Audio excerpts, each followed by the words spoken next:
Bismillahirrahmanirrahim. Assalamualaikum warahmatullahi wabarakatuh. Innal hamdalillah nahmaduhu wa nasta'inuhu wa nastaghfiruh wa na'udzu billahi min shururi anfusina wa min sayyiati a'malina. May yahdihillahu fala mudilla lahu ومن يضلل فلا هادي له أشهد أن لا إله إلا الله وحده لا شريك له وأشهد أن محمدا عبده ورسوله صلى الله عليه وعلى آله وأصحابه ومن تبعهم بإحسان إلى يوم الدين وسلم تسليما كثيرا. يا أيها الذين آمنوا اتقوا الله حق تقاته ولا تموتن إلا وأنتم مسلمون. يا أيها الناس اتقوا ربكم الذي خلقكم من نفس واحدة وخلق منها زوجها وبث منهما رجالا كثيرا ونساء واتقوا الله الذي تساءلون به والأرحام إن الله كان عليكم رقيبا. يا أيها الذين آمنوا اتقوا الله وقولوا قولا سديدا يصلح لكم أعمالكم ويغفر لكم ذنوبكم ومن يطع الله ورسوله فقد فاز فوزا عظيما. أما بعد فإن أصدق الحديث كتاب الله وخير الهدي هدي محمد صلى الله عليه وسلم شر الأمور محدثاتها فإن كل محدثة بدعة وكل بدعة ضلالة وكل ضلالة في النار. معاشر المسلمين, ma'asyiral muslimat, saudaraku saudariku, al-hadirin wal hadirat, al-musyahidin wal musyahidat, para pemirsa dimanapun anda berada, rahimani wa rahimakumullah. Mari kita bersyukur kepada Allah subhanahu wa ta'ala atas rahmat dan nikmat yang sangat teramat banyak yang senantiasa kita dapatkan setiap hari dari Allah subhanahu wa ta'ala, Rabb yang maha pengasih lagi maha penyayang.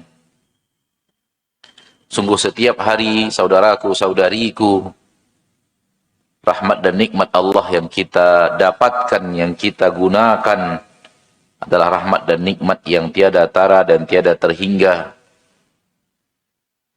Dan itu setiap hari dalam kehidupan kita bergelimang dengan rahmat dan nikmat Allah yang sangat teramat banyak, yang Allah katakan saking banyaknya, wa in ta'uddu ni'matallahi la tuhsuha.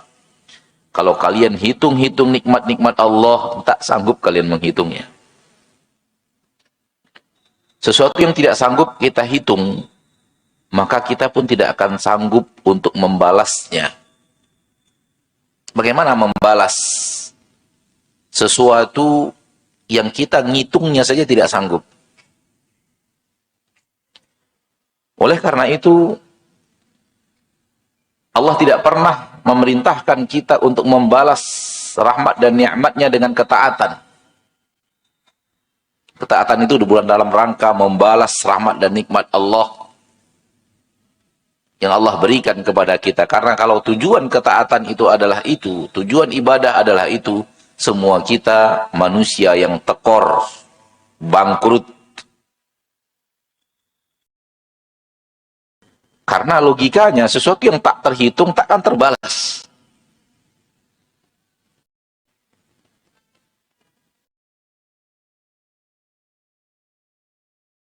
Kalau setiap hari ada 1 juta nikmat Allah, kalau itu adalah ketaatan, adalah untuk membalas nikmat Allah, berarti harus ada 1 juta ketaatan. Kalau 1 miliar rahmat dan nikmat Allah setiap hari, harus ada 1 miliar ketaatan. Siapa yang sanggup? Kalau ada 1 triliun rahmat dan nikmat Allah, harus ada 1 triliun ketaatan. Bagaimana kalau dia tak terhitung saking banyaknya? Bagaimana akan membalasnya? Oleh karena itu, makhluk-makhluk Allah di akhirat, selain jin dan manusia, daripada hewan-hewan, mereka juga hidup di permukaan bumi dengan melakukan ketaatan. Hewan itu bertasbih, bertakbir, mengagungkan Allah Rabbul Izzati wal Jalalah. Bukankah Allah berfirman di dalam beberapa ayat, yusabbihu lillahi ma fis samawati wa ma fil ard. Bertasbih kepada Allah seluruh yang ada di langit dan seluruh yang ada di bumi. Sabbaha lillahi ma fis samawati wa ma fil ard. Bertasbih kepada Allah, beribadah kepada Allah. Akan tetapi ketika hewan-hewan tersebut yang dihidupkan oleh Allah Tabaraka wa Ta'ala kembali, karena hewan-hewan juga akan Allah hidupkan kembali di akhirat, bukan hanya manusia. Wa idzal wuhushu husyirat. Ketika hewan-hewan itu pun dibangkitkan dan dihadirkan di padang mahsyar. Hewan-hewan itu juga beribadah kepada Allah. Namun setelah keadilan ditegakkan kepada mereka, setelah kezoliman dibalas dengan keadilan, selesai qisas antar hewan, maka tidak ada surga untuk mereka. Allah mengatakan, kuni turaba, jadilah kalian semua kembali kepada tanah seperti asal usul kalian, maka mereka semua berubah menjadi tanah.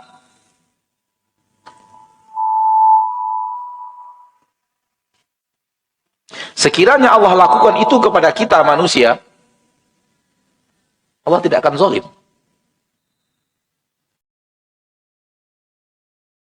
Kiranya setelah kasus keadilan, kezoliman, diambil hak orang yang berhak, dikembalikan kepada yang berhak, dan kemudian yang melanggar aturan Allah diazab, sementara yang tidak melanggar aturan Allah dan selamat disuruh untuk menjadi tanah seperti hewan, Allah tidak zalim.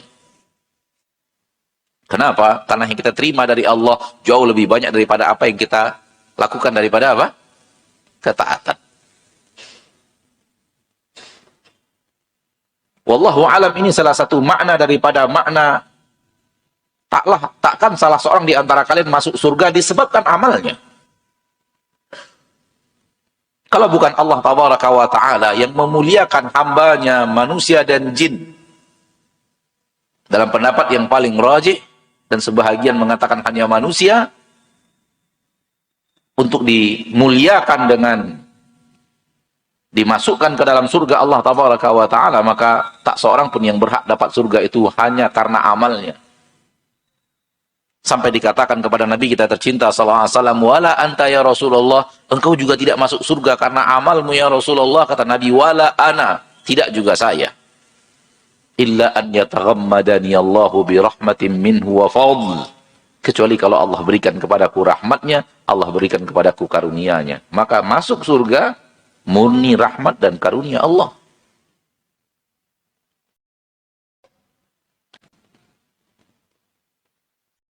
Karena kalau Allah suruh perintahkan kita untuk kembali menjadi tanah seperti hewan, padahal mereka juga beribadah kepada Allah, juga bertasbih, bertakbir kepada Allah, patuh dan taat kepada perintah dan larangan Allah, Allah tidak zalim kepada makhluknya. Oleh karena itu, mari kita patuh dan taat kepada Allah, bersyukur kepada Allah dengan hati kita, nisbatkan nikmat ini kepada Allah penciptanya, pemberinya. Kita bersyukur kepada Allah dengan lisan kita, dengan memuja dan memuji Allah, mengucapkan alhamdulillah, ini adalah milik Allah, Allah yang telah memudahkan, ini bukan karena kehebatan saya, murni anugerah Allah Rabbul Izzati wal Jalalah, dan lafaz-lafaz yang semisalnya. kita puja dan puji Allah dengan lisan kita. Kemudian kita bersyukur kepada Allah Tabaraka wa Ta'ala dengan nikmat itu sendiri digunakan untuk hal-hal yang diridhoi dan dicintai Allah, dan tidak digunakan untuk hal-hal yang tidak diridhoi dan tidak dicintai Allah Rabbul Izzati wal Jalalah. Ma'asyiral muslimin, ma'asyiral muslimat, rahimani wa rahimakumullah, merupakan fitrah manusia. Dia mencari nafkah. Dan itu juga fitrah makhluk-makhluk Allah lainnya. Mencari nafkah.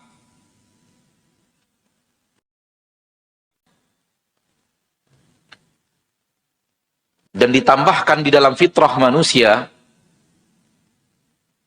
bahwa dia lebih menyukai apabila nafkah yang dia dapatkan banyak. Itu merupakan fitrah manusia. Dan Allah Tabaraka wa Ta'ala tidak berikan kepada hewan. Oleh karena itu lihat, hewan tidak pernah punya rekening. Atau tidak pernah nyimpan makanan, stok makanan untuk 1 pekan ke depan. Hewan nggak ada. Rezekinya untuk hari itu, rezeki hari esok, dicari hari esok. Rezeki pekan yang akan datang, dicari di pekan yang akan datang. Biarlah hewan seperti itu. Di dalamnya Rasulullah SAW bersabda, "Lau annakum tatawakkaluna 'ala Allahi haqqa tawakkulih." Sekiranya kalian bertawakal kepada Allah di dalam mencari nafkah seperti sebenar-benar tawakal, la razaqakum kama yarzuqut thair. Niscaya Allah akan berikan rezeki kepada kalian seperti Allah memberikan rezeki kepada burung. Burung masuk ke kandangnya, tidak ada makanan di kandang itu. Taghdu khimasan, pagi hari dia keluar dalam keadaan lapar. Nggak ada makanan di sarangnya. Wa taruhu bitana, dan sore hari dia kembali ke sarangnya dalam keadaan sudah mendapatkan rezekinya itu yang diberikan Allah Tabaraka wa Ta'ala kepadanya.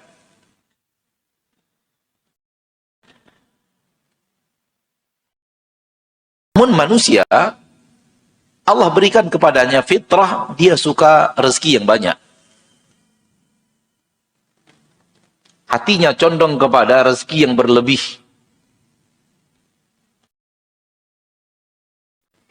Setiap manusia kalau ditanya, ingin hidup kaya atau ingin hidup sederhana atau hidup ala kadarnya, semua akan memilih jawaban yang sama. Ingin hidup apa? Kaya. Itu tanda bahwa itu adalah fitrah. Tak peduli muslim, tidak muslim, di negeri manapun, di bangsa manapun, di abad manapun dia berada. Dan sesuatu yang merupakan fitrah, manakala manusia berjalan menjalankan fitrah tersebut, Allah tidak akan membebankan dosa. Tidak mungkin Allah bebankan dosa kepada seorang hamba, sedangkan hamba itu berjalan di atas fitrah yang Allah fitrahkan dalam dirinya. Allah yang memfitrahkan itu pada dirinya. Dan dia berjalan di atas fitrahnya itu. Kata Allah bebankan kepadanya dosa.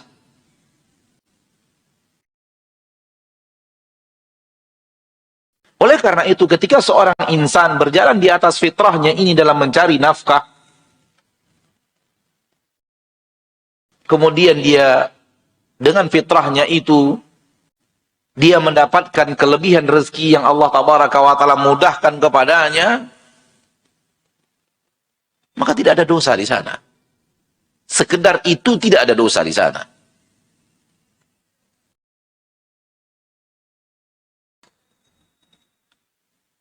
Allah berfirman di dalam Al-Quran, di ayat yang ke-14 daripada surat Ali Imran.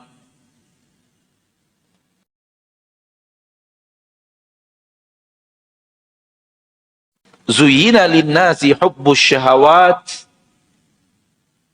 minan nisa'i wal banina wal qanatiril muqantarah. Telah dihiasi kepada manusia kecintaan syahwat.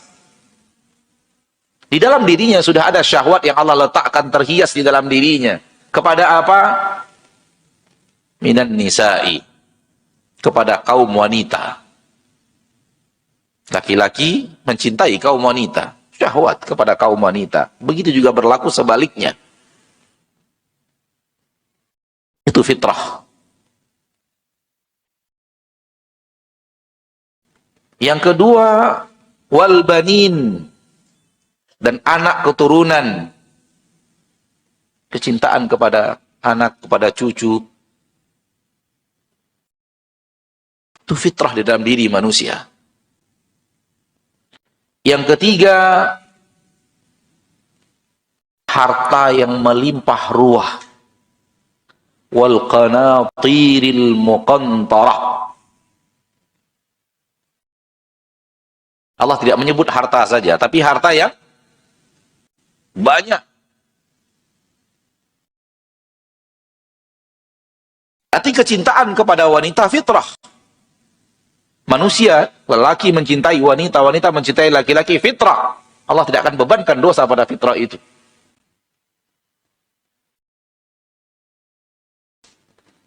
Kecintaan kepada anak, kecenderungan kepada anak, fitrah. Demikian juga kecintaan kepada harta yang berlebih, fitrah. Dan Allah tabaraka wa ta'ala memberikan cara untuk kita mendapatkan fitrah itu dengan cara yang diridhoi dan dicintai Allah. Allah memberikan jalan kita untuk mendapatkan fitrah itu.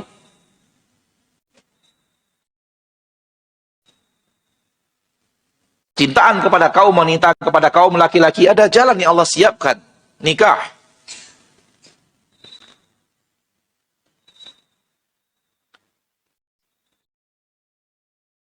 Cintaan kepada harta, ada jalan yang Allah siapkan.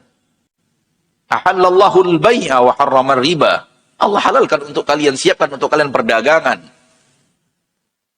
Halal.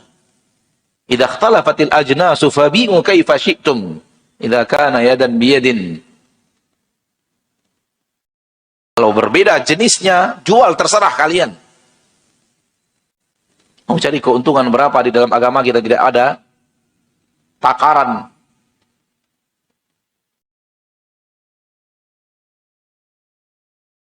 Kemudian Allah tabaraka wa ta'ala menyebutkan setelah lafaz ini nikmat-nikmat harta yang melimpah ruah itu. Minadz dzahabi wal fiddah wal khailil musawwamah wal an'am wal harth. Harta yang melimpah ruah itu emas dan perak.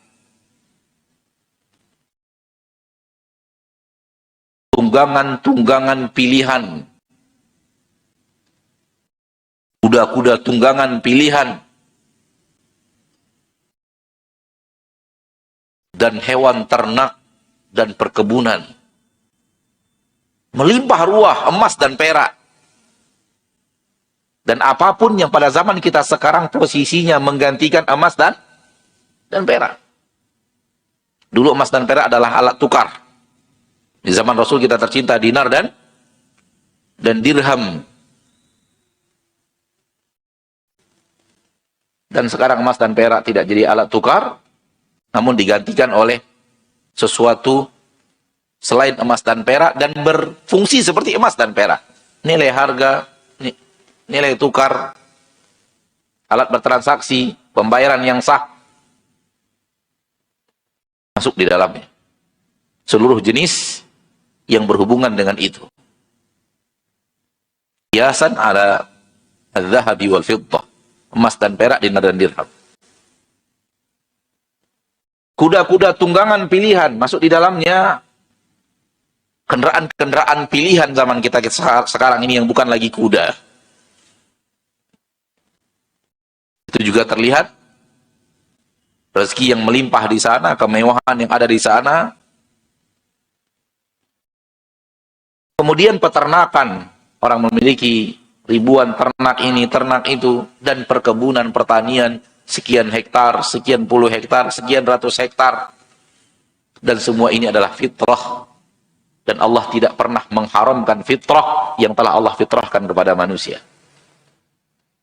Namun, dengan syarat diambil dari jalan yang telah diizinkan oleh Allah subhanahu wa ta'ala Rabbul Izzati wal Jalalah.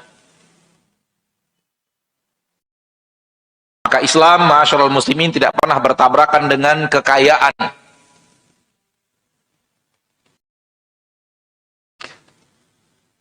Sebagaimana Islam tidak pernah bertabrakan dengan kefakiran. Islam tidak pernah bertabrakan dengan rezeki yang melimpah ruah pada seseorang. Dan Islam juga tidak bertabrakan dengan rezeki yang minim pada seseorang. Inilah agama Allah untuk semua manusia. Di zaman kita sekarang ini, sudah mulai ada orang yang meyakini umat Islam itu wajib kaya. Wajib kaya, katanya. Ini tidak benar. Dari mana Anda berpendapat umat Islam wajib kaya?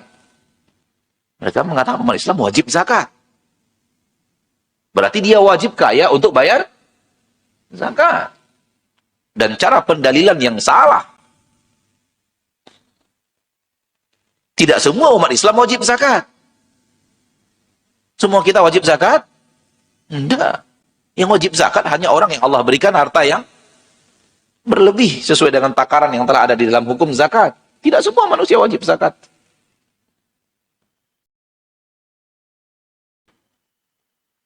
Maka tidak bisa dikatakan wajib zakat dijadikan dalil umat Islam wajib kaya. Kalau umat Islam wajib kaya, itu artinya umat Islam yang tidak kaya dosa tiap hari. Kita yang tidak kaya berdosa terus. Kenapa? Nggak kaya. Karena Islam mewajibkan kaya. Ketika tidak kaya, berdosa. Lawan daripada wajib, haram. Sholat wajib. Kalau Anda tidak sholat, haram, berdosa. Umat Islam wajib kaya. Kalau tidak kaya berarti berdosa.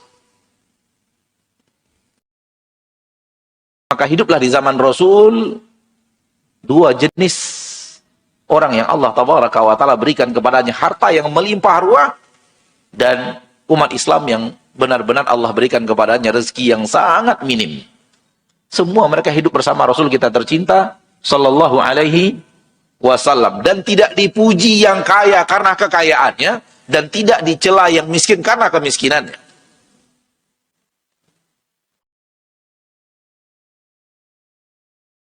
Itu titik kesalahan manusia sekarang ketika menilai manusia dengan kekayaannya lalu kemudian merasa ini tidak zuhud. Anda kenapa terlalu cinta dunia? Anda kenapa terlalu cinta harta, menumpuk kekayaan? Sementara Rasul Anda seperti ini, hidupnya seperti ini, lalu diambil biografi Rasul SAW untuk mencela saudara kita yang punya harta yang melimpah ruah. Salah. Karena hidup di zaman Rasul, para sahabat yang hartanya melimpah ruah.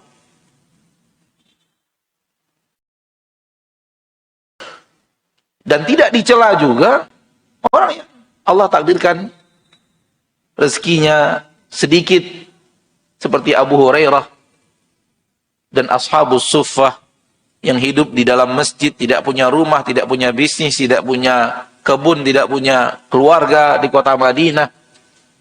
Rasul juga tidak mencela Abu Hurairah dan teman-teman yang mengatakan, kenapa kamu kere?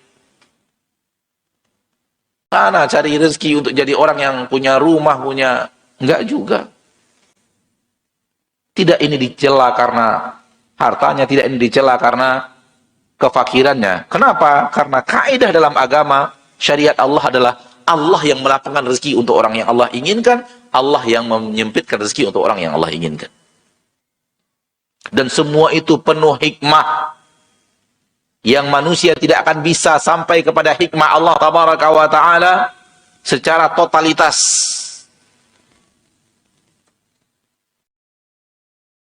kaidah dalam agama kita, Allah yang melapangkan rezeki untuk orang-orang yang Allah pilih, dan Allah yang menyempitkan rezeki untuk orang-orang yang Allah pilih. Yabsutur rizqa liman yasha wa yaqdir. Allah yang melapangkan rezeki untuk orang yang Allah inginkan, dan Allah yang menyempitkan. Innallaha bi'ibadihi khabirum basir. Sesungguhnya Allah terhadap hamba-hambanya maha mengetahui, maha melihat. Imam Ibnu Katsir mengatakan tentang ayat ini, Allah tahu orang-orang yang lebih baik untuknya kekayaan, Allah berikan kekayaan karena Allah fakirkan, dia akan sengsara dan hina. Dan Allah tahu orang-orang yang tidak pantas untuk kaya, kalau Allah kayakan, Allah masukkan dia ke neraka. Allah hinakan dia.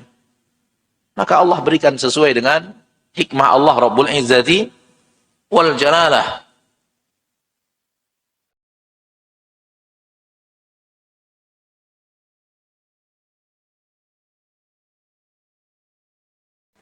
Terdapat dalam surah Al-Isra ayat 30. Inna rabbaka yabsutur rizqa liman yasha'u wa yaqdir.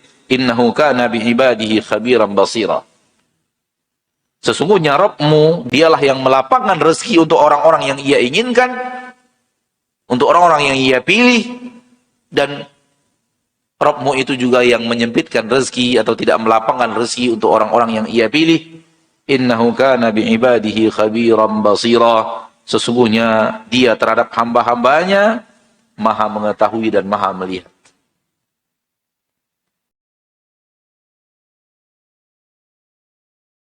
Dan sebuah kaedah penting dan sangat penting yang disampaikan oleh Rasul kita tercinta sallallahu alaihi wasallam, semua kita sudah dituliskan rezekinya. Dan tidak wafat sampai mengambil semua jatah rezeki yang telah dituliskan Allah untuk dirinya. Ini hal yang sangat teramat penting dalam akidah seorang mukmin. Bahwa setiap manusia tidak lahir melainkan telah Allah tuliskan berapa rezekinya di dunia. Dan dia tidak akan wafat sampai dia ambil seluruh yang telah Allah tuliskan untuk dirinya itu.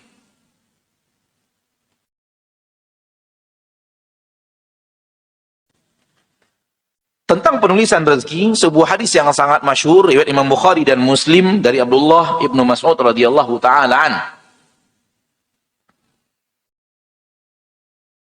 Ketika janin berada di dalam rahim seorang wanita di usia 120 hari, kata Nabi sallallahu alaihi wasallam, "Tsumma yursalu ilaihil malak." Setelah usianya 120 hari dalam rahim ibunya, kemudian Allah kirim malaikat.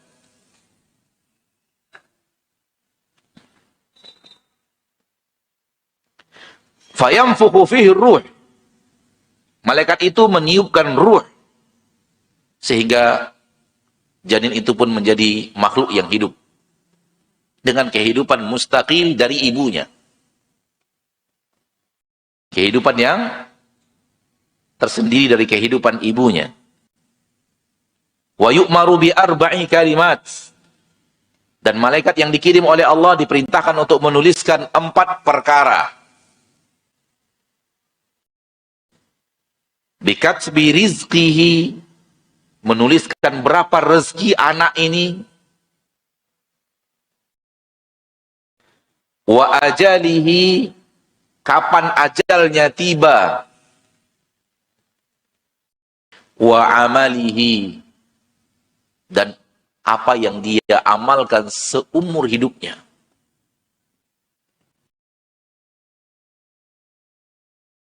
Lihat bunyi hadisnya, rezeki, ajal, amal. Kalau bahasa kita, rezeki, amal, jodoh. Rezeki, ajal, jodoh. Amal nggak disebut. Rezeki, ajal, jodoh sudah ditentukan Allah. Yang benar secara hadis, rezeki, ajal, amal. Walaupun jodoh termasuk di dalamnya, tapi bukan itu konsen utama hadis nabinya. Namun itu konsen utama kita. Masalah jodoh. Memang jodoh juga bagian daripada takdir itu, namun secara lafaz hadis, rezeki, ajal, amal, bukan rezeki, ajal, jodoh. Ini 3. Yang keempat, wa syaqiyun aw sa'idun. 3. Yang keempat, apakah dia termasuk orang yang beruntung, bahagia, selamat, menjadi orang yang dimuliakan Allah, dicintai Allah, penduduk surga, ataukah dia sebaliknya, na'udzubillahi min dzalik, syaqi, celaka, binasa, karena telah tertulis penduduk apa? Neraka. Fawalladzi la ilaha ghairuh, demi zat yang tidak ada ilah selain dia. Kata Nabi kita tercinta sallallahu alaihi wasallam, inna ahadakum la ya'malu bi amali ahlil jannah, ada di antara kalian yang beramal dengan amalan ahli surga, hatta ma yakuna bainahu wa bainaha illa dhira', seolah-olah jarak antara dia dan surga hanya tinggal 1 hasta. Fayasbiqu alaihi alkitab, namun sudah ada catatan kitab, fayamalu bi'amali ahli nari fayadkhuluha, dia pun mengamalkan amalan ahli neraka dan masuk neraka. Begitu juga sebaliknya, wa inna ahadakum la ya'malu bi'amali ahli nar hatta ma yakuna bainahu wa bainaha illa dira' fayasbiqu alaihi alkitab fayamalu bi'amali ahli jannah hatta fayadkhuluha. Sebagian kalian mengamal ahli neraka, amalan ahli neraka, seolah-olah antara dia dan neraka hanya 1 hasta, namun telah ada catatan kitab dan Allah tidak pernah salah dalam keputusan takdirnya. Kemudian dia beramal dengan amali ahli surga, kemudian dia wafat, kemudian masuk ke dalam surga Allah subhanahu wa ta'ala Rabbul Izzati wal Jalal.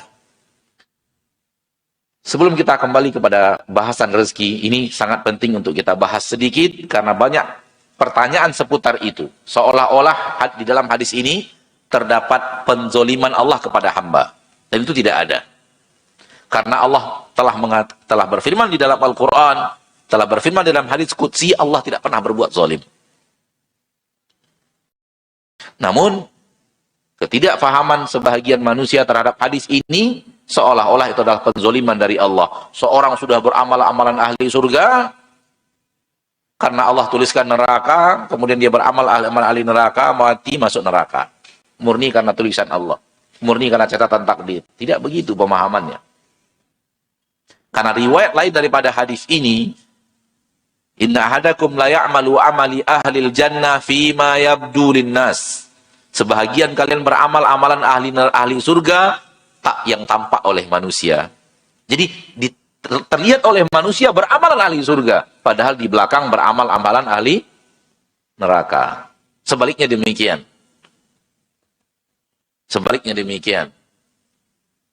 Sehingga Allah tabaraka wa ta'ala menuliskan untuknya amalan ahli surga di akhir hayatnya, masuk surga, karena memang dia pantas ke surga. Allah menuliskan di akhir hayatnya amalan ahli neraka, karena dia pantas dalam ilmu Allah masuk nerakanya. Allah tahu siapa dia, sementara kita tidak tahu.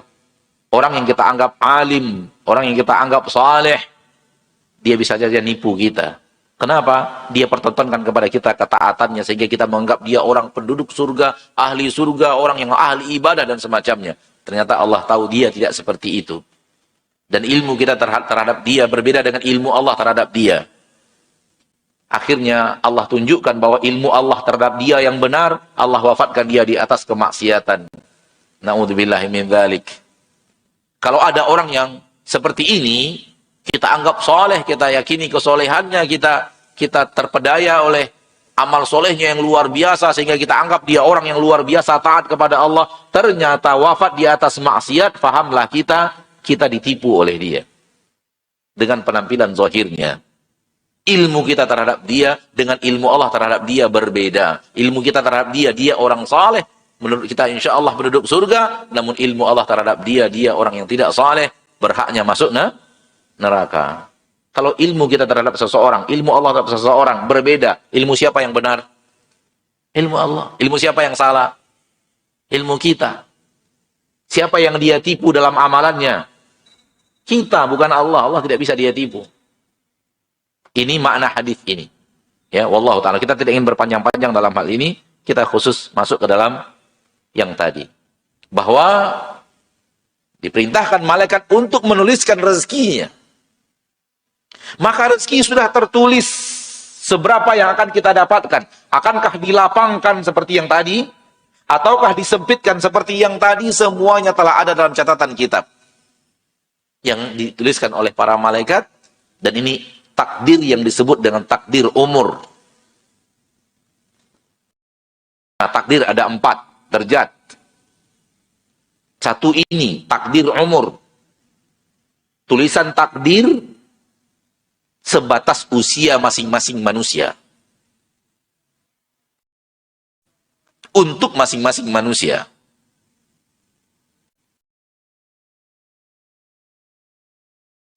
Ada takdir hari. Setiap hari Allah memberikan keputusan takdirnya pada hari itu. Apa yang akan terjadi, siapa yang akan turun, siapa yang akan naik, siapa yang akan wafat, siapa yang... Pada hari itu Allah takdirkan. Si fulan dapat apa, si fulan terhalang apa, si fulan apa yang terjadi pada dirinya. Dunia ini apa yang akan terjadi, air ini kapan melimpahnya, hutan ini kapan terbakar dan semacamnya. Takdir harian. Ada takdir tahunan. Dan itu dituliskan setiap malam Lailatul Qadar. 1 tahun apa yang akan terjadi ke depan. Dan yang terakhir yang sangat masyhur, takdir di Lauhul Mahfuz.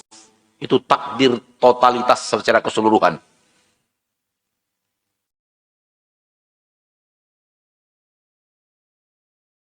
Ma'asyiral muslimin, ma'asyiral muslimat. Maka takdir umur tertulis di dalamnya 4 perkara ini. Salah satu di antaranya adalah apa? Rezeki. Kenapa penting akidah bahwa rezeki kita telah ditulis oleh Allah Tabaraka wa Ta'ala Rabbul Izzati wal Jalalah, agar kita tidak terlalu bahagia di saat Allah lapangkan rezeki itu untuk kita. Di saat kita tidak atau tidak terlalu sedih di saat Allah Tabaraka wa Ta'ala tidak melapangkan rezeki itu kepada kita. Tidak terlalu bahagia karena kita tahu Allah yang mentakdirkan. Allah yang melapangkan, Allah yang menuliskan. Ini kaidah penting, bahwa orang yang kaya bukan kaya murni karena usahanya. Rezeki tidak ada kaitan 100% terikat dengan usaha.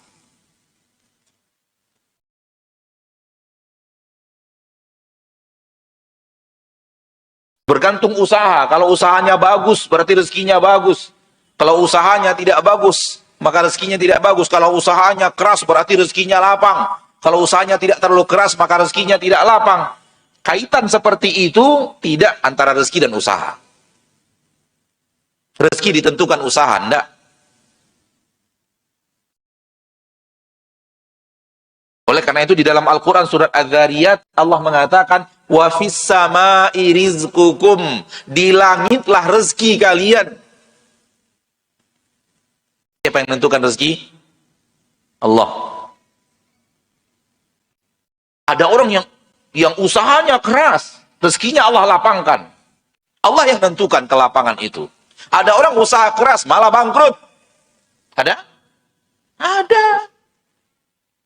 Ada orang yang usaha keras, rezekinya katakanlah sekian. Ada orang yang usahanya tidak sekeras itu, tapi rezekinya 3 kali lipat, 4 kali lipat dari orang yang usaha keras tadi. Kalau rezeki bergantung usaha, harusnya usaha semakin keras, rezeki semakin melimpah ruah. Tapi tidak. Realita kehidupan tidak menunjukkan ke arah itu, dan akidah umat Islam tidak seperti itu. 2 toko yang hampir sama, jualannya hampir sama, harganya mirip, jumlah karyawannya sama, bukanya dan tutupnya hampir sama, satunya buka cabang, satunya bangkrut. Harusnya kalau semua sama, jumlah rezeki pun sama. Ini akan membuat seseorang apabila Allah lapangkan untuknya rezeki, dia tidak gurur terhadap dirinya, tidak terpedaya dengan usahanya. Ini karena saya, telah begini, ini karena saya, ini karena ilmu saya. Seperti Qarun, laknatullahi alaih.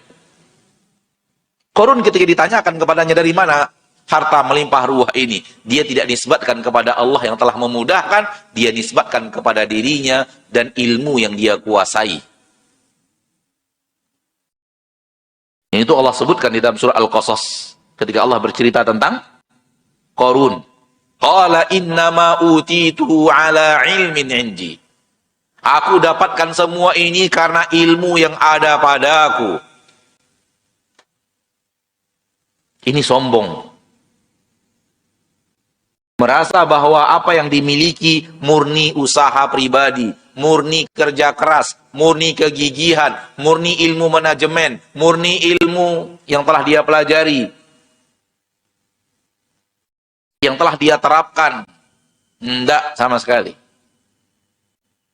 Murni anugerah Allah subhanahu wa ta'ala. Dan siapapun yang menisbatkan hartanya kepada usaha dan ilmu dan kerja kerasnya, muridnya Qarun. Muridnya Qarun. Qarun adalah gurunya. Dan lihat apa yang Allah lakukan kepada Qarun. Allah jadikan kisahnya, kisah manusia sombong, ketika nikmat Allah justru dia nisbatkan kepada usahanya, dia nisbatkan kepada ilmunya, dia nisbatkan kepada dirinya. Nggak boleh. Nisbatkan kepada Allah. Karena apa? Karena belum lagi kita lahir, Allah sudah tuliskan. Kita masih di rahim ibu kita sudah dituliskan itu. Imam Ibn Rajab ketika membahas hadis ini, kata para ulama, dinukilkan pendapat para ulama, tulisan itu di antara kedua bola mata. Di sini. Namun kita tidak melihatnya dan tidak mampu untuk mengetahuinya. Kita akan rujuk kepada kitab Jami' Ulum wal Hikam, syarah hadis-hadis Arba'in Nawawi, dan di situ Imam Ibn Rajab menukilkan perkataan-perkataan ulama, para malaikat menuliskannya, dan menukilkan riwayat-riwayatnya di antara kedua bola mata, di areal antara kedua bola mata. Allahu a'lam. Atau sebaliknya, kita inginnya banyak, ternyata dapatnya apa? Tak seperti yang kita harapkan. Soal sedikit nggak sedikit itu sebenarnya soal pandangan sebenarnya, Pak. Hal yang kita katakan sedikit menurut orang lain banyak kok. Berapa gaji Anda? Sedikit, Ustaz. Berapa? 30 juta. 30 juta menurut orang lain banyak. Duh, sedikit untung tahun ini. Berapa? Cuman 0,5 miliar. Sedikit. Tapi tidak sesuai dengan yang kita harapkan. Ternyata sedikit. Tak sesuai dengan yang kita harapkan. Kita tidak sedih. Atau justru sebaliknya. Harapannya beruntung, ternyata tidak beruntung. Kita tidak terlalu sedih. Kenapa? Ini sudah tertulis. Yang ingin saya capai nggak dapat. Sudah Allah tuliskan. Keyakinan, akidah bahwa itu sudah dituliskan oleh Allah Tabaraka wa Ta'ala, membuat seorang stabil, baik di saat rezekinya lapang atau di saat rezekinya seret. Ini pentingnya akidah ini. Tidak sedih dengan kemiskinan. Ibrahim bin Adham sedang berjalan dan melihat seorang pemuda duduk, mukanya sedih. Dia bertanya, "Fulan, ada apa engkau mahmum? Ada engkau sedih?" Dia menceritakan rezekinya, begini. Kemudian Ibrahim bin Adham berkata kepadanya, "Wahai anak muda, apakah rezeki yang Allah telah tuliskan kepadamu akan mungkin diambil oleh orang lain?" Dia katakan, "Enggak." "Loh, untuk apa sedih? Memang begitulah yang Allah takdirkan untukmu. Tidak mungkin diambil oleh orang lain." Maka ini akan membuat seorang muslim, seorang muslimah stabil. Apapun yang Allah takdirkan dalam hidupnya. Ini hal yang sangat penting. Berikutnya adalah ketika dia telah menyadari bahwa semuanya telah tertulis, tidak tergoda untuk mencarinya dengan jalan yang haram. Dia tidak tergoda untuk mencarinya di atas jalan yang haram. Untuk apa saya cari yang haram? Allah sudah tuliskan untuk saya. Yang halal akan ada. Pasti Allah berikan. Allah berikan rezeki kepada seluruh hambanya, seluruh yang berjalan di permukaan bumi, seluruh yang bergerak di permukaan bumi, Allah akan berikan rezeki.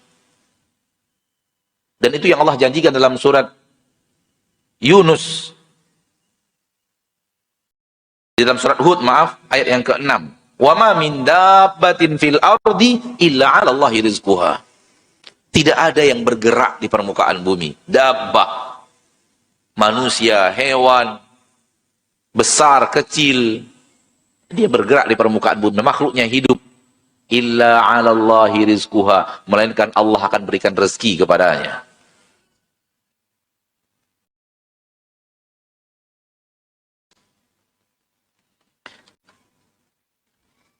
Maka manusia ketika dia beraktivitas, berikhtiar, mencari rezeki sesuai dengan fitrahnya, maka berapa yang Allah berikan kepadanya dia syukuri dan dia nikmati.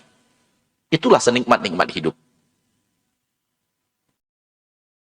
Matanya tidak jelalatan kepada apa yang dimiliki oleh orang lain, tapi dia syukuri rezeki yang telah Allah berikan kepadanya. Dia nikmati sesuai dengan rezeki yang Allah mudahkan untuknya. Allah mudahkan. Seberapa dia nikmati, dia syukuri, dan dia menikmati, menata hidupnya sesuai dengan kelapangan rezeki itu. Begitu metode hidup seorang mukmin, sehingga hidupnya istirahat. Allah berfirman di dalam Al-Quran surah At-Talaq. Liyunfiq dhu sa'atin min sa'atih. Wa man qudira alaihi rizquhu falyunfiq mimma atahu Allah. Ayat yang ke-7 dari surah At-Talaq. Liyunfiq dhu sa'atin min sa'atih. Wa man qudira alaihi rizquhu falyunfiq mimma atahu Allah. La yukallifullahu nafsan illa ma ataha. Usaha itu akhir surah Al-Baqarah. Illa ma ataha. Sayaj'alullahu ba'da usri yusra. Orang yang Allah lapangkan rezeki, orang yang Allah lapangkan rezeki, liyunfiq, hendaklah dia berinfak, memberikan nafkah kepada istrinya, kepada anak-anaknya, min sa'ati, dari kelapangan rezeki itu. Atur pola hidup sesuai dengan kelapangan yang telah Allah lapangkan untuk kita, tidak ada masalah. Ingin rumah megah karena Allah lapangkan rezeki, ingin mobil mewah, kendaraan mewah karena Allah lapangkan rezeki, silahkan. Liyunfiq dhu sa'atin min sa'ati. Apabila dilapangkan oleh Allah rezeki, tentu dengan jalan yang halal, pasti. Bagaimana yang tadi kita bahas.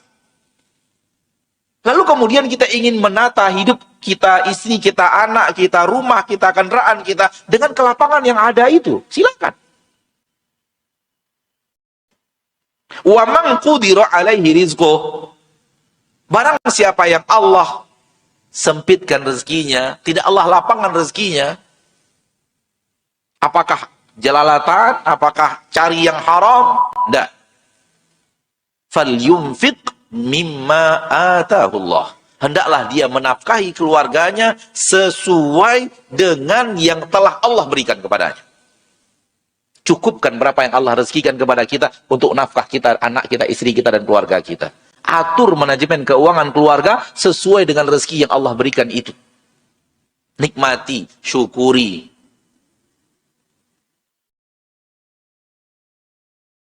Kalau ternyata sedikit, atur keuangan sesuai dengan yang sedikit yang sedang kita terima itu. Kalau sedang dilapangkan oleh Allah, kemudian kita lapangkan juga kepada hidup kita, sah.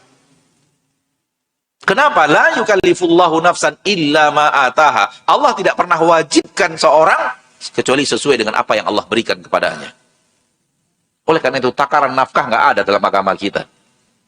Berapa takaran nafkah? Nggak ada. Takarannya nggak ada. Kenapa? Sesuai dengan yang Allah berikan.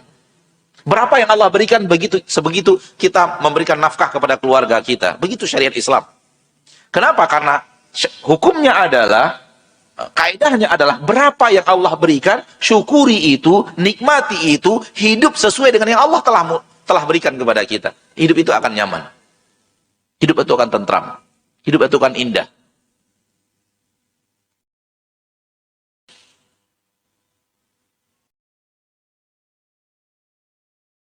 Tapi kalau kita mencoba untuk menata cara hidup kita, padahal keuangan kita tidak seperti itu, hidup itu akan sulit. Akhirnya ngutang sana, ngutang sini. Semakin berhutang, hidup semakin sempit. Akhirnya nggak berani datang kajian. Kenapa? Ketemu si A, utang belum bayar. Ketemu si B, utang belum bayar. Ketemu si C, utang belum bayar. Akhirnya jalan pun nyari-nyari. Akhirnya pindah kota dan yang lainnya. Atau berdusta dan akhirnya masuk ke dalam dosa dusta yang membawa kepada neraka. Itu disebabkan apa? Disebabkan bahwa kita melakukan sesuatu, kita ingin hidup di posisi yang bukan rezeki yang sedang Allah mudahkan kepada kita. Tidak. Berapa yang Allah mudahkan kepada kita daripada rezeki? Rezeki itulah, dengan itulah kita menafkahi. Wa man qudira alaihi rizquhu, barang siapa yang disempitkan rezekinya oleh Allah tidak dilapangkan, falyunfit mimma atahullah. Dia nafkahi keluarganya, dia nafkahi anak istrinya sesuai dengan yang Allah berikan itu kepadanya. Udah, segitu yang Allah mudahkan, segitu kita nikmati bareng-bareng. Selama ini kita makan ikan gurami, selama ini kita makan ikan-ikan mahal, sekarang kita makan ikan teri. Sama-sama ikan kok.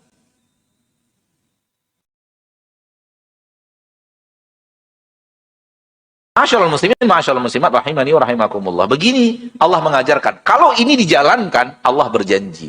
Janji ini yang kita harapkan. Di dalam ayat yang itu juga. Akhir ayat itu. Kalau begini kita ketika rezeki sedang disempitkan oleh Allah, Allah berjanji, saya ja'alullahu ba'da usri yusra. Setelah kesulitan rezeki ini, Allah akan berikan kelapangan. Tapi sabar dulu ketika Allah sedang berikan apa? Kesempitan rezeki. Siapa yang bisa mengamalkannya? Orang yang bisa mengamalkannya, orang yang hatinya benar-benar terpaut keyakinan, ini Allah yang putuskan. Ini Allah yang tentukan. Rezeki ini sudah saya bawa dari rahim ibu saya.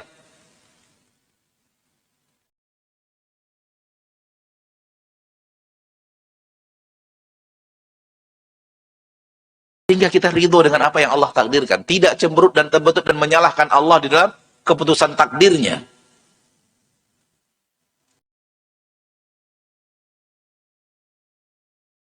Ma'asyiral muslimin, ma'asyiral muslimat. Kembali kepada hadis Abdullah bin Mas'ud tadi, rezeki telah diatur oleh Allah, telah dituliskan oleh Allah. Apakah ketika rezeki telah diatur oleh Allah tabaraka wa ta'ala, itu membuat kita tidak perlu cari rezeki? Tidak perlu usaha untuk dapat rezeki? Tidak. Dan ini fitrah manusia. Walaupun kita yakin, sudah yakin bahwa rezeki kita sudah tertulis, itu tidak menghalangi manusia sedikit pun untuk berikhtiar mencari rezeki. Namun syaitan menghalangi sebagian orang-orang yang lemah iman, lemah akidah, jauh daripada syariat, jauh daripada ilmu, jauh daripada agama Allah, jauh daripada majlis ta'lim, soal hidayah. Rezeki, dia benar, dia di hidayah dia salah. Padahal kaidahnya sama. Rezeki telah ditentukan, telah ada tulisan takdir. Beruntung menjadi manusia yang hidup masuk surga, sudah ada tulisan takdir. Dua-duanya harus dicari dan diraih dan digapai. Tak bisa berpangku tangan. Oleh karena itu ketika orang dalam masalah hidayah berpangku tangan, tinggal dibalikkan kepada dia masalah rezeki. Hidayah di tangan Allah. Allah takdirkan sekarang ini begini, jadi orang tidak benar, ya saya jalani dulu sampai datang hidayah. Berarti dia nggak raih hidayah. Berhujah dengannya dengan rezeki. Kalau begitu, kamu jangan pergi kerja besok. Kamu jangan buka toko selama 1 bulan, rezekimu akan melimpah kalau Allah takdirkan melimpah. Nggak mau dia terima soal rezeki. Tapi syaitan berhasil masuk soal apa? Tidak. Padahal masalahnya sama. Ini sudah dituliskan, ini sudah dituliskan. Ya. Namun manusia dalam soal rezeki mencari. Kenapa hidayah tidak mencari? Padahal kata para ulama, hidayah itu juga rezeki. Tapi rezeki ruhi, rezeki batin. Dan rezeki batin lebih penting daripada rezeki zahir. Hidayah itu rezeki juga dari Allah Tabaraka wa Ta'ala. Hidayah terbagi dua. Rezeki terbagi dua. Hal yang bersifat zahir, nampak, itulah rezeki-rezeki duniawi kita yang sedang kita bicarakan. Rezeki yang berhubungan dengan kebaikan batin kita, kebaikan agama kita, kebaikan syariat kita, itu juga rezeki. Dan rezeki itu lebih penting daripada rezeki yang bersifat makanan, rezeki yang bersifat harta, rumah, dan semacamnya. Kenapa? Karena rezeki yang sifatnya adalah ruh, batin, Allah hanya berikan kepada orang-orang yang Allah cintai. Dan rezeki yang sifatnya yang tadi, duniawi, makanan, rumah, dan semacamnya, Allah berikan kepada orang yang Allah cintai dan orang yang tidak Allah cintai. Kita tidak ingin panjang lebar, kita ingin masuk kepada masalah rezeki. Allah yang mengatur rezeki manusia, dia berikan kepada ini, dia halangi ini, dia berikan kepada sesuai dengan hikmahnya. Sampai-sampai Umar bin Khattab radhiyallahu ta'ala anhu wa ardahu, pernah diriwayatkan beliau berkata, sekiranya manusia ini dibukakan kepadanya hijab ilmu gaib soal pengaturan Allah, maka seseorang tidak akan mencita-citakan kecuali apa yang telah Allah tuliskan untuknya. Takkan kita ini maunya saya begini, tidak begini, maunya saya begini, tidak begini, maunya saya begini, tidak begini. Takkan seperti itu. Kenapa? Karena Allah memutuskannya dengan penuh keadilan, dengan penuh kasih sayang, dengan penuh pengetahuan, dengan penuh hikmah yang lebih daripada kita. Ketika Allah takdirkan untuk kita sesuatu, Allah yang mentakdirkan itu, Allah yang Maha Pengasih dan Penyayang kepada kita.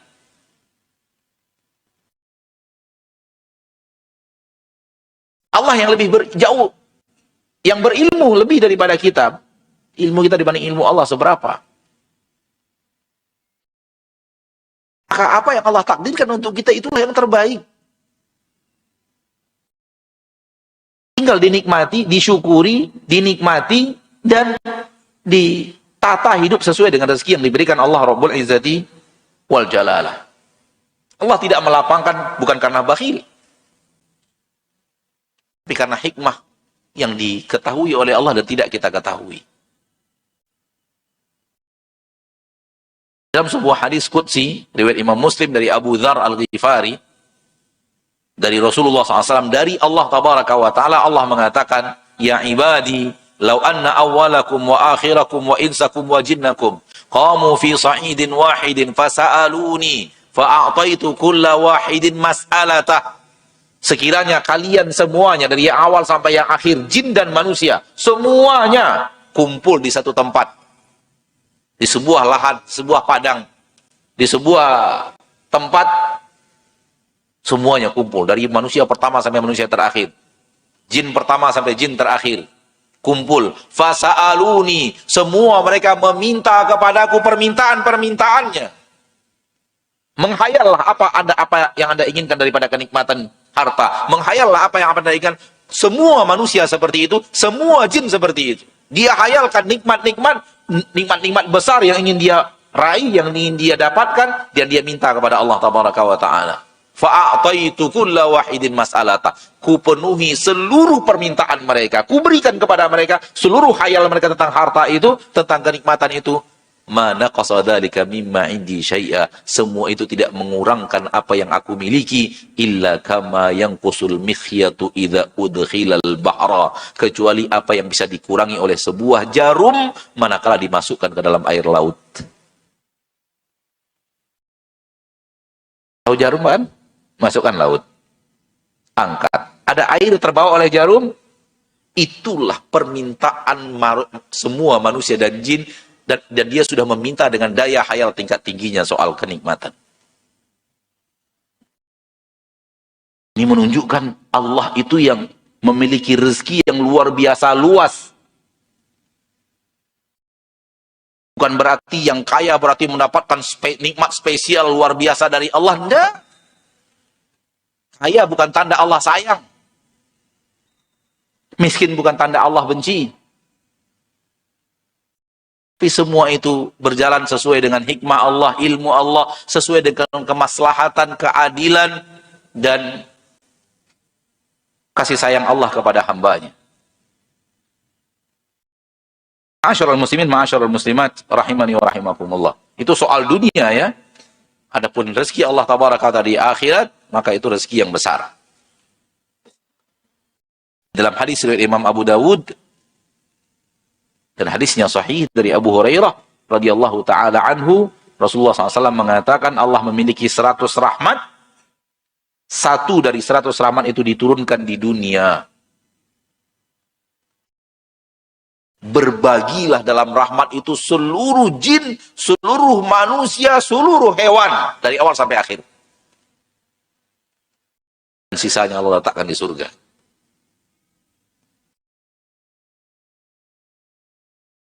Maka orang mukmin ketika dilapangkan Allah rezekinya atau tidak Allah lapangkan rezekinya, hatinya ke akhirat. Dan itu yang membuat dia stabil dalam keadaannya di dunia. Baik ketika lapang atau ketika sempit. Batinnya itu ke akhirat. Karena dia tahu dunia ini nggak seberapa. Dunia ini kerdil dan kecil.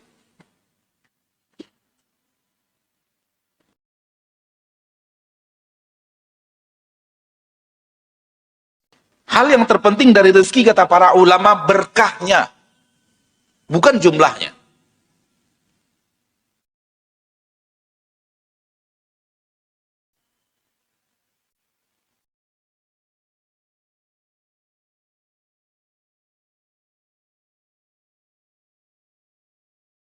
Ketika rezeki itu digunakan untuk ketaatan oleh orang yang menggunakannya, itu rezeki yang berkah.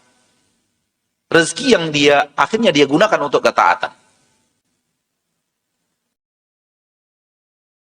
Diriwayatkan oleh Imam Al-Bukhari dalam hadis dalam kitab Al-Adabul Mufrad dengan sanad yang sahih, ni'mal malu salih lil mar'i salih. Senikmat-nikmat harta yang saleh atau yang berkah apabila berada pada seorang yang saleh.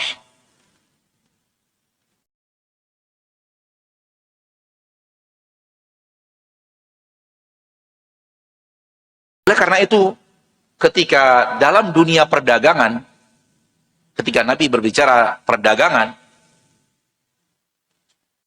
Nabi SAW mengatakan, fa in saddaqa wa bayyana burika lahuma fi bai'ihima. Hadis sahih dalam Sahih Muslim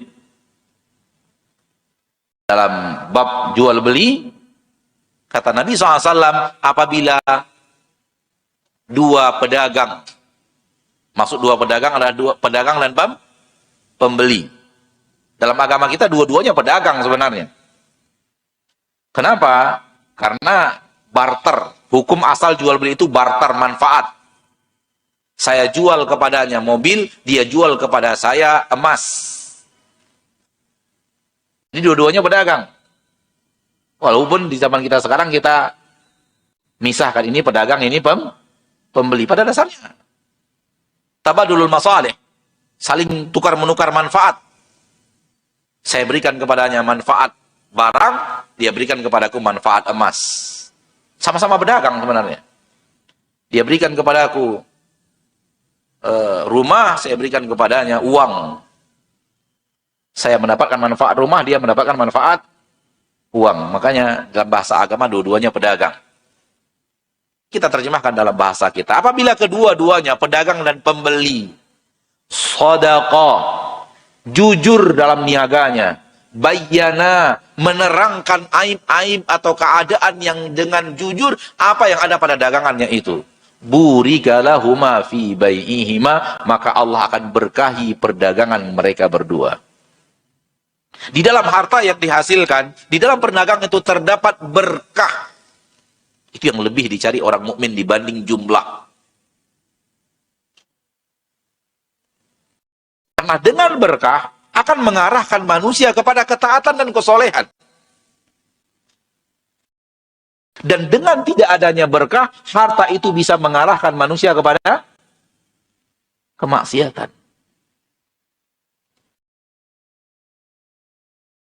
Maka keberkahan harta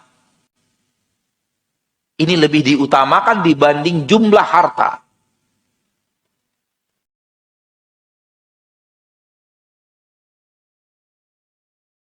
Bisa jadi orang memiliki harta banyak, tapi hancur hidupnya. Hancur rumah tangganya. Resah dan gelisah kehidupannya. Kenapa? Harta tidak membawa keberkahan dalam hidup.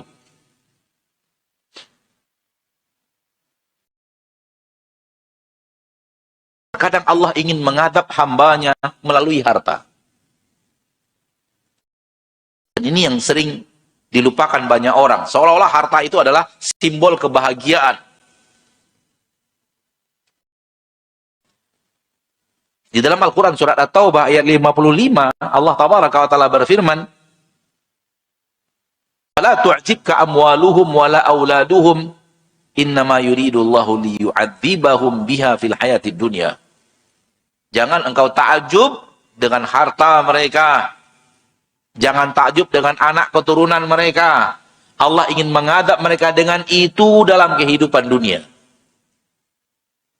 Allah ingin adab dia dengan adanya anaknya itu di dunia ini.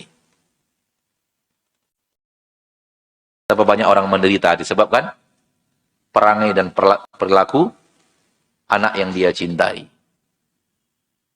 Na'udzubillahi min dzalik. Allah ingin adab dia dengan harta yang Allah berikan kepadanya. Justru harta itu yang membuat dia pusing, harta itu yang membuat dia resah dan gelisah. Harta itu membuat dia selalu rasa takut, harta itu membuat dia bertengkar terus. Harta itu yang selalu membuat hidupnya penuh masalah. Tidak bisa istirahat. Dan semacamnya. Maka jangan pahami bahwa harta itu simbol kebahagiaan, bukti kasih sayang Allah. Tidak. Allah tidak menilai manusia dengan apa yang Allah berikan kepada mereka daripada rezeki. Namun Allah menilai manusia seperti yang kita tahu dengan ketakwaan yang ada di dalam hati.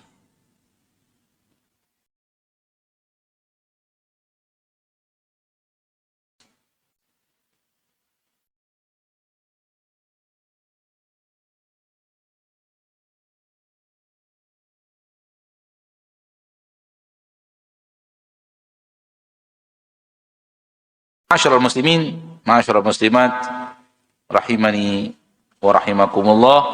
Kalau kita ingin selamat dengan rezeki yang kita dapatkan di permukaan bumi, siapkan dua jawaban untuk akhirat dari rezeki tersebut.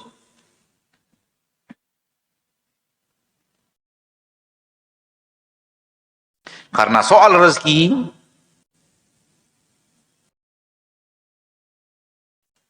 Allah Tabaraka wa Ta'ala akan tanya kepada kita dua pertanyaan. Siapkan jawabannya. Dengan aplikasi nyata di permukaan bumi ketika bertransaksi dengan rezeki itu. Bermuamalah, melakukan sesuatu dengan rezeki tersebut. Siapkan untuk rezeki itu dua pertanyaan. Yang pertanyaan ini akan kita bawa di akhirat. Lulus dalam dua pertanyaan ini, rezeki itu tidak akan menjadi bencana untuk pemiliknya. Tidak lulus, bencana untuk pemiliknya. Pertanyaan pertama, dari mana dia dapatkan?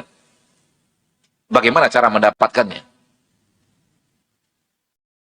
Siapkan jawabannya dengan amalan.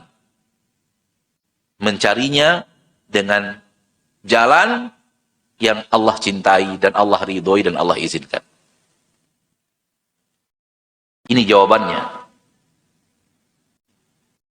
Cukup sampai di situ? Tidak. Wa fima anfaqah. Kemana dia dibelanjakan? Kemana dia dialokasikan?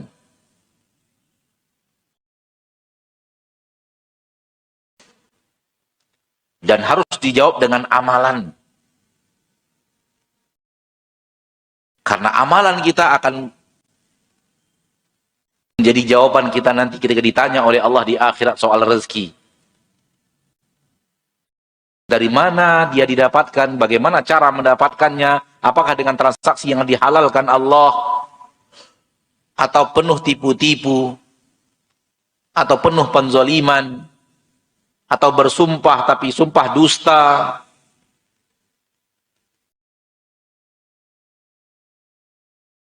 atau ada ribanya. Berarti cara mendapatkannya tidak benar. Setelah dia ada, kemana dia dibelanjakan? Untuk apa dia dialokasikan? Untuk makan, silakan. Untuk baju, satu setel dari atas sampai bawah, harganya 50 juta, silakan. Ketika Allah lapangkan rezeki, lalu kita beli baju satu setel dari atas sampai bawah 50 juta. Boleh nggak secara syariat? Silakan. Asal dari rezeki yang halal. Silakan.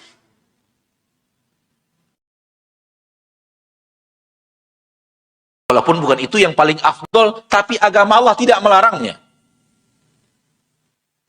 Saya tidak mengatakan itu yang afdol. Tapi kalau rezekinya halal, kemudian dia punya kelebihan harta, kemudian dia ingin menikmati pakaian yang mewah itu, harganya sekian, hartanya cukup, dalam agama kita boleh, silahkan.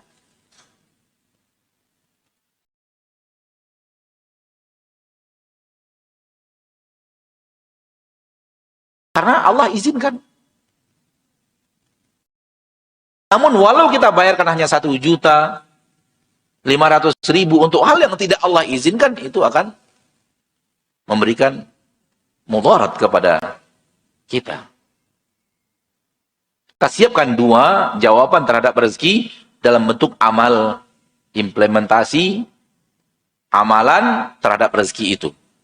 Kalau kita ingin selamat ketika Allah meminta pertanggungjawaban kita terhadap rezeki itu di permukaan bumi, di akhirat kelak, bagaimana kita mendapatkannya di permukaan bumi dan kemana kita alokasikan ketika di permukaan bumi.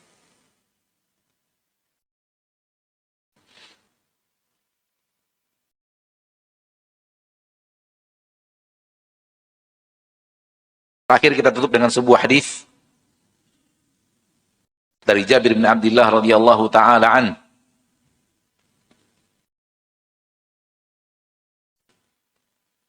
Rasulullah sallallahu alaihi wasallam bersabda,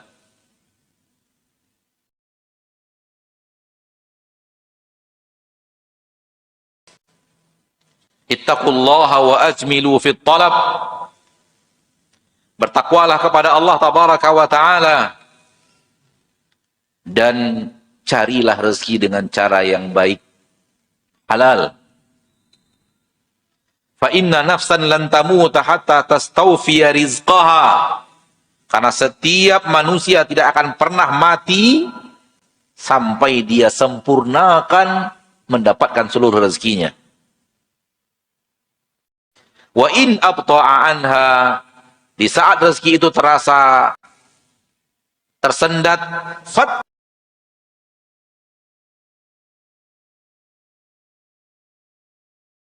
kepada Allah, wa ajmilu fit talab, tetaplah baik cara mencarinya, khudhu ma halla wa da'u ma harum.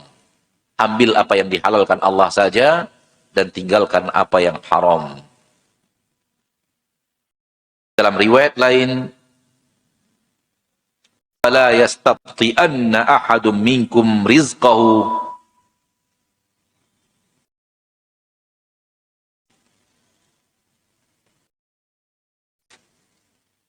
fa in istabta'a ahadun minkum rizqahu fala yatlubuhu bi ma'siyatillah. Apabila seseorang merasa rezekinya tersendat, maka jangan sekali-kali dia mencarinya dengan berbuat maksiat kepada Allah. Ini dari Nabi kita tercinta sallallahu alaihi wasallam, dinyatakan sahih oleh para ulama di dalam kitab At-Targhib wa Tarhib. Ma'asyiral muslimin rahimani wa rahimakumullah, ini yang bisa kita sampaikan secara materi pada kesempatan yang berbahagia ini. Semoga kaedah-kaedah tersebut melapangkan hati kita berhadapan dengan kondisi rezeki yang Allah berikan kepada kita, dan juga membuat kita bersyukur kepada Allah dengan kondisi-kondisi yang telah Allah mudahkan kepada kita. Dan target hidup seorang mukmin bukanlah dunia dan kenikmatannya, namun adalah akhirat dan kenikmatannya. Dan jangan sampai dunia yang sebentar ini membuat kita lupa akan akhirat yang pasti kita tuju, padahal dunia ini pasti kita tinggal. Hal yang sangat sebenarnya sangat aneh, dicari, ditumpuk, dicari, ditumpuk, dicari, ditumpuk, dicari, ditumpuk, setelah banyak ditinggal. Aneh kan? Aneh. Dicari, ditumpuk, dicari, ditumpuk, dicari, ditumpuk. Masya Allah, ditumpuk. Tumpuk, tumpuk, ditumpuk harta itu. Setelah banyak, ditinggal. Maka yang benar adalah dicari, disimpan untuk tempat yang akan kita tuju. Dicari, disimpankan di tempat yang kita tuju. Diletakkan di tempat yang akan kita tuju. Sehingga dia menjadi sesuatu yang akan kita ambil nanti di sana. Walaupun ada yang kita sisakan untuk dunia. Namun, kita letakkan di kampung yang akan kita huni di sana nanti. Itulah dia yang benar, dan itulah hidup seorang mukmin. Wallahu ta'ala a'la wa a'lam. Waktu yang tersisa kita gunakan untuk menjawab pertanyaan yang sanggup untuk kita jawab dan kita ada ilmunya. Sallallahu wasallam wa baraka wa an'am ala abdihi wa rasulihi Muhammad. Taib, untuk sesi tanya jawab insya Allah akan kami buka 4 pertanyaan. Untuk peserta ikhwan nanti akan kami buka secara interaktif. Nanti silakan bisa bertanya langsung kepada Ustadz.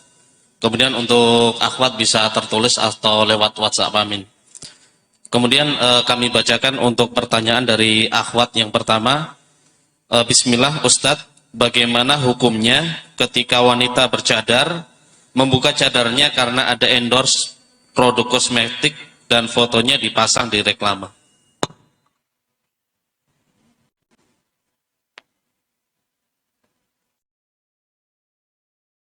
Allah Ta'ala alam. Kalau kecantikan wanita untuk diumbar di depan publik, bukanlah kebaikan.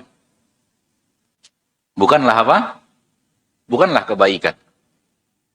Karena di dalam agama yang kita tahu, fitrah wanita dan areal wanita itu areal tertutup. Semakin dia tertutup, semakin dia lebih baik. Bukan terbuka. Bukan apa? Terbuka.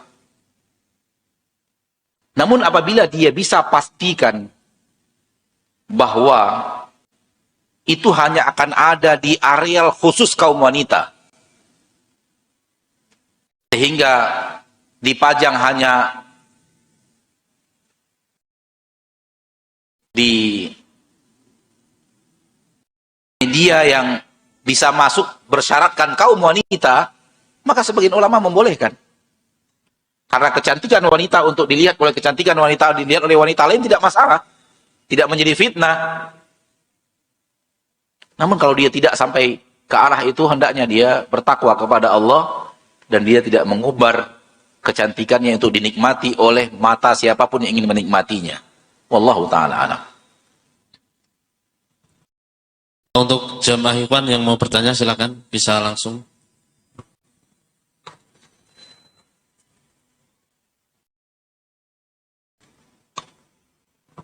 Yang tertulis saja mungkin.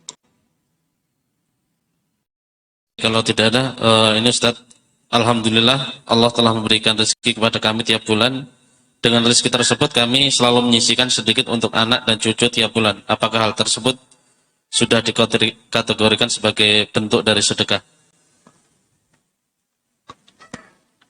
Selagi harta itu belum kita berikan, maka dia masih milik kita. Sampai ada akad memberikan perpindahan hak. Selagi belum ada perpindahan hak, berarti harta masih milik kita. Cuman sedang kita tabungkan dengan niat dan tujuan yang tadi ditanyakan, Harta itu masih milik kita. Tapi diniatkan, ditabungkan nanti untuk si anak. Ditabungkan. Belum pernah kita pindahkan hak itu kepada anak. Betul tidak? Berarti masih milik kita. Kalau masih milik kita, belum ada infak dan sodakohnya. Belum ada. Karena masih kita jadikan milik kita. Baru bernilai kalau seandainya dipindah hakkan. Wallahu ta'ala alam. Kemudian selanjutnya, Ustadz, Ana mau bertanya, apa hubungan antara rezeki yang telah ditakdirkan Allah dengan usaha manusia? Jazakallah khairan. Ma'asyarul muslimin, ma'asyarul muslimat. Allah menyuruh kita berikhtiar. Mengharuskan kita mencari rezeki, berikhtiar. Sebagai usaha untuk mendapatkan rezeki. Diharuskan Allah. Namun, disuruh kita untuk meyakini Allah yang ngatur berapa yang Allah kasih. Itulah hubungan antara rezeki yang kita dapatkan dengan ikhtiar. Jadi rezeki itu tidak hubungan identiknya dengan ikhtiar, enggak. Namun Allah menyuruh kita berikhtiar. Kalau Allah ingin memberikan rezeki kepada kita, Allah menyuruh kita berikhtiar. Begitu yang Allah inginkan. Sehingga Maryam, wanita yang sangat lemah, dalam keadaan hamil, dalam keadaan sakit, mau melahirkan. Itulah kondisi Maryam ketika akan melahirkan Nabiullah Isa alaihi salam. Allah ingin memberi rezeki kepada Maryam kurma. Namun kata Allah kepada Maryam, wahai Maryam, pegang itu pohon kurma, guncang. Guncang pohon kurma itu. Karena Allah tidak mau memberikan rezeki kepada Maryam, kecuali melalui ikhtiar seorang manusia yang dia lakukan. Maka Maryam mengambil, lalu kemudian menguncangnya. Guncangan Maryam itu nggak cukup untuk menjatuhkan kurma. Nggak cukup. Jangankan wanita, antum yang kuat saja guncang kurma, belum tentu kurmanya jatuh. Namun Allah jatuhkan kurma setelah Allah menyuruh Maryam untuk melakukan apa? Ikhtiar. Begitulah sunnatullah.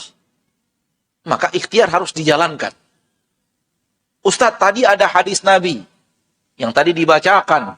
Kalau kalian bertawakal kepada Allah sebenar-benar tawakal, Allah berikan rezeki kepada kalian sebagaimana Allah memberikan rezeki kepada burung. Paginya dia lapar, sorenya dia sudah kenyang. Justru hadis itu menyuruh kita bergerak, berikhtiar mencari nafkah. Karena Allah memberikan rezeki kepada burung setelah dia terbang, loncat ke sana, loncat ke sini, pergi ke sana, pergi kemari, lalu pindah dari satu ranting ke ranting yang lainnya, pindah dari satu pohon ke pohon yang lainnya, mencari rezeki dan mengais rezeki sampai Allah berikan rezeki itu kepadanya dan pulang dalam keadaan kenyang. Justru hadis itu menyuruh kita berikhtiar.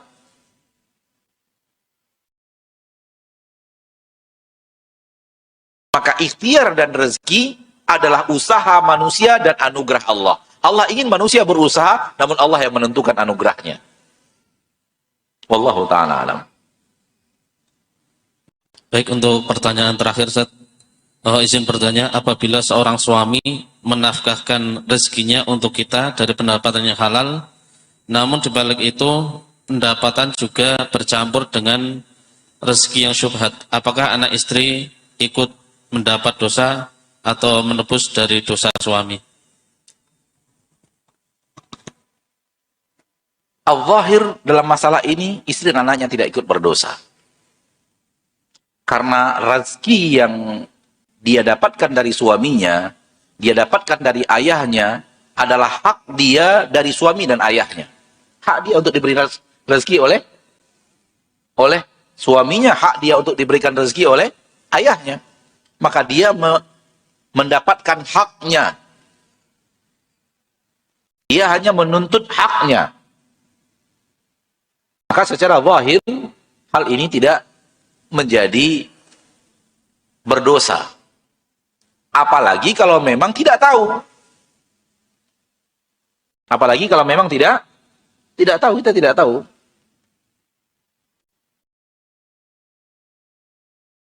Tapi kalau tahu ada rezeki yang halal, ada juga rezeki yang masih syubhat, kewajiban istri adalah nasihati suami untuk menghindar dari syubhat.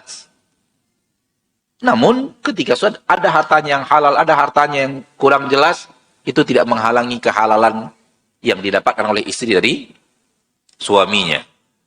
Karena harta yang bercampur halal dan haram sudah halal diterima oleh seseorang, ya, dan dia tidak bertanggung jawab dengan harta haram yang ada pada harta orang tersebut. Orang-orang Yahudi, orang-orang kufar di zaman Rasul dan para sahabat bertransaksi dengan Rasul, bertransaksi dengan para sahabat. Dan di harta orang-orang Yahudi dan orang kufar bercampur harta halal dan harta haram. Namun perpindahan sebahagian harta halal dan haram yang dimiliki oleh Yahudi ini berpindah kepada kaum muslimin dalam transaksi, kemudian tidak membuatnya menjadi haram juga karena penghasilan si Yahudi. Ini yang ana tahu dalam masalah ini, wallahu ta'ala alam. Sudah?